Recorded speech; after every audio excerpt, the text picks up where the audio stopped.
Andrea SweetCakes, that's me. Okay, so we're going to be working on a cake Cricut tutorial. I had this fantastic idea of making some patchwork cutters, inspired letters. I don't know. I did it on another cake with just basic cutters, and I thought, hey, why don't I try this in the Cricut? So here we are. I've got some fondant here that I've added some Tylose to, or just some CMC, just to make it a little bit tougher. And I'm going to roll it out really, really, really thin, because keep in mind I'm going to be stacking another layer of fondant on top of this with the little patchwork cutters. So I want to make sure this is nice and thin. So I'm pretty sure that the footage will speed up here momentarily, and we'll cut to some nice thin. There we go. Nice thin fondant. Super thin. So you could almost see like my table through it. It's really thin. And with the CMC or Tylose in it, it's a lot easier to handle without like sticking your fingers in it and everything. A little more durable. So here we've got the patchwork cutter set, and I'm just pulling out the square cutter.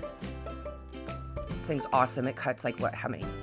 12 squares at once. What? 12? That's amazing. Time saver.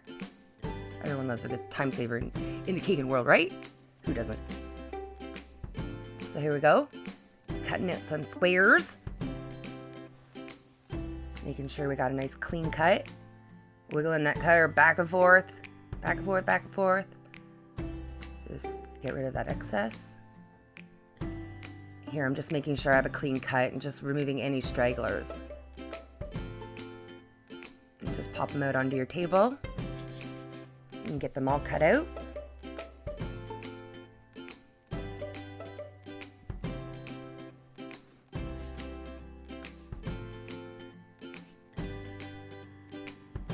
There we go. All our squares all cut. Now I'm stacking them here just to keep them like still, I hate the word moist, but I don't know. Damp? No, that doesn't seem right either. Pliable. Hey, pliable. So I stack them up, keep them nice and pliable. And then I've got all my colors already stamped out, ready to go. And here I'm just picking out a demo square for each color to show you how I press the pattern into each one. Covering them back up. It's important to keep them covered. You don't want them to dry out on you. So I only pick out 5 particular squares here. There's one that's got like bells on it, and I'm like, yo, bells don't belong on a baby quilt, so it's more like Christmassy. And there's another one I think that looks like a little pillow, but you can't even see it in the shot, so I don't even know why I'm talking about it. But gosh, don't you just love these colors? I'm in love with the colors. I don't know about you guys, but I'm like a freaking color junkie. I love it. Okay, so I'm going to show you how I got the pattern on the white square. So it just has like two little stitch lines on either side. So you just want to line that cutter up, or the embossing square, right square on top of the square, because you don't want to trim away any of that fondant. You want it to remain squared. So then I turn it around, and then I have to emboss it again, so I get the lines on all 4 sides of the square. And I know it seems silly to throw this tapper down like that, but it's the best way to get the square out without damaging it. So here we go again.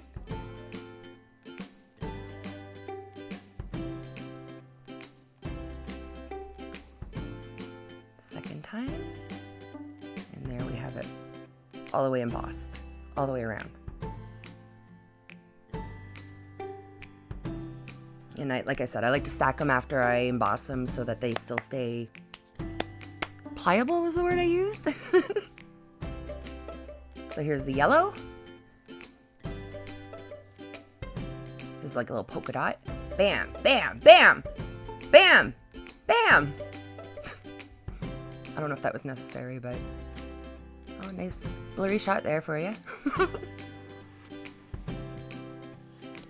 Okay, actually, I should mention that, oh no, never mind.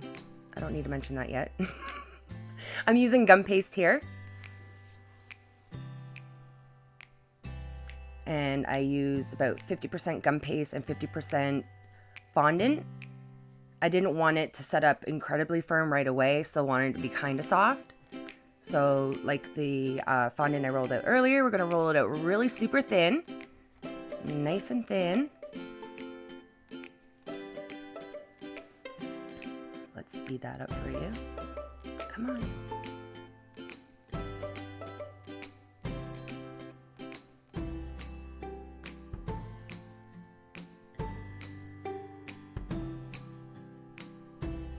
Oh, there we go. Nice little bubble there. I couldn't find my pin, so I just found like the closest sharp little tool I could find, which was whatever that is. There we go, nice and fast. I'm always a fan of like the sped up footage. I don't know why, I just kind of like it. So here's the Cricut sheet. So I'm I'm applying some shortening or Trex for my UK fans. I went a little overboard with it, so I'm just rubbing off a little bit of the excess. It's important that you don't have too much or your gum paste will slide around as the machine cuts. So I made sure that there was just enough on there. And this is the most important part. You gotta roll your gum paste or fondant onto the sheet directly because it really, really, really helps to bond with the sheet, and it really helps so it doesn't want to move around when you're cutting your letters out. Again, we're gonna keep that covered. We want to make sure it doesn't dry out while we do our work. So some saran wrap. So I'm just exposing a line at a time. So I'm gonna pull out my little squares here and we're gonna get ready to start tiling. So I'm just using water. That was my big dilemma actually. I wasn't sure if I should use water or like maybe like piping gel because I really wanted to make sure that the squares did not move. But then I thought maybe the piping gel would gum up the blade as it was cutting. So I thought, well, maybe water might be a little safer. So I chose water in the end.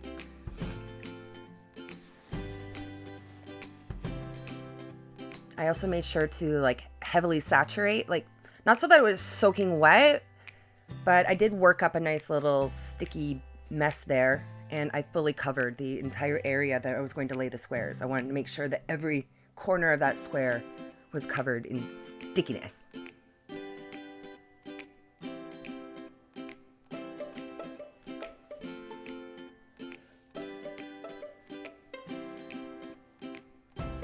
So I started with like the good old-fashioned rainbow color scheme kind of. And by the time I make it to the second row, I had to abandon it. But it still all turned out to be very pretty in the end.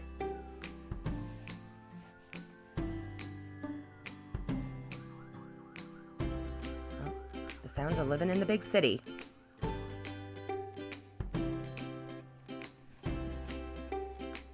So I'm just gonna keep tiling these down. I'm not going to waste your time with gabbing in your ear. So just sit back and enjoy this brief little segment of footage of me doing something extremely repetitive. Maybe someone out there will find it like calming. ASMR or something. Hey, you guys let me know if you want me to do an ASMR caking channel or something, because we think that's like a fantastic idea. But I don't know. Well, I still think it would be kind of fun to play around with.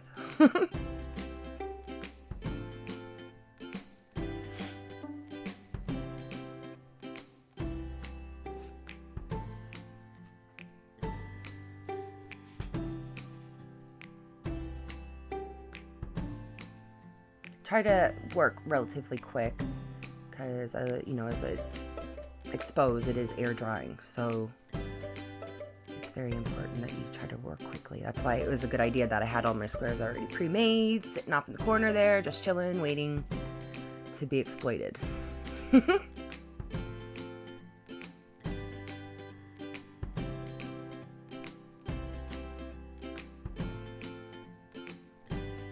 Oh, look, you can see I covered, I wasn't even paying attention. I covered the top row of the squares to help, again, to prevent it from drying out, because we want to keep this pliable for as long as possible. I'm sorry I'm sucking so bad at this, guys. I'm really trying. But I kind of want to, like, be myself.